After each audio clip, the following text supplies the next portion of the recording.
کسی بھی بڑے کام کو کرنے کے لیے ریسورسز کی ضرورت ہوتی ہے. صحیح. امیر اہل سنت نے جس سرکمٹینسز میں یہ کام شروع کیا، غربت کا عالم ہے، بچپن میں یوں سمجھے کہ والدین کا انتقال ہو جانا، پھر بڑے بھائی کا انتقال ہو جانا، پھر اس کے بعد کچھ ایسا نہیں ہے کہ ساری کتابوں کی باتیں ہیں.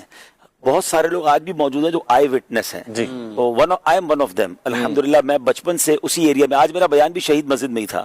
اس مسجد میں امیر علیہ سنت نے امامت کی تھی.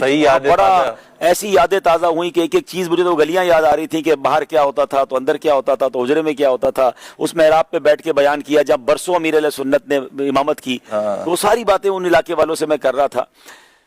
تو میروز بھائی اس طرح یہ کام ہوا ہے نا کہ سائیکل پر، بس پر، اسکوٹر پر امیر علیہ سنت کا تشریف لے جانا، پھر لوگوں کا اس طرح ویلکم نہ کرنا، بیان کرنے کی اجازت نہ دینا، مسجد والوں کا واپس بھیج دینا، یہ سارے واقعات آنکھوں دیکھے ہوئے ہیں. یعنی آج کسی کو کہیں تو ان کے مرید کو لوگ پلکوں پہ بٹھا رہے ہیں، لیکن اس پیر نے کام کیسے کیا ہے وہ ہم جانتے ہیں. اور پھر وہ عطر کی شیشیاں بھر کے جو ہے وہ اپنے چھوٹے موٹے کام کو بھی چلانا اور مشورے کا بھی ہونا. یعنی ایسا بھی وقت تھا کہ کچھ اسلامی بھائی بتاتے ہیں کہ جب ہم مشورہ کر رہے تھے تو حاجی رضا جو امیر علیہ سنت کے بڑے حاجی عبید رضا وہ جھولے میں ہوتے تھے، تو جھولا بھی دیا جا رہا ہوتا تھا اور مشورہ بھی ساتھ چل رہا ہوتا تھا. یعنی وہ یہ ایسا بھی وقت ہوتا تھا کہ اس طرح ایک کمرہ چھوٹا سا ہوتا تھا.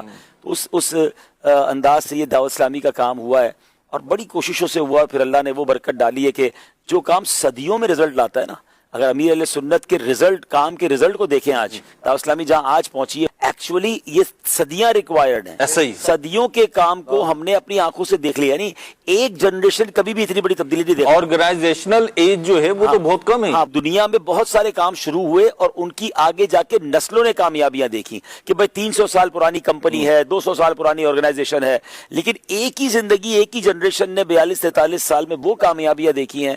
اور اب جو ہے نا کام کی جو سپیڈ ہے، کاروبار میں کہتے ہیں نا پہلا لاکھ کمانا مشکل ہوتا ہے، اس کے بعد تو وہ لاکھ ہی باقی لاکھ لے آتا ہے. تو اب اتنا بڑا کام ہو گیا کہ اب اس کام کے بعد جو ملٹیپلیکیشن کا ریشیو ہے نا وہ اس ریپڈ سٹائل سے ہو رہا ہے اللہ کی رحمت سے کہ آنے والے دنوں میں دنیا دیکھے گی کہ دعوت اسلامی نے اور کیا کیا بڑا کرنا. اللہ امیر اہل سنت کو سلامت رکھے.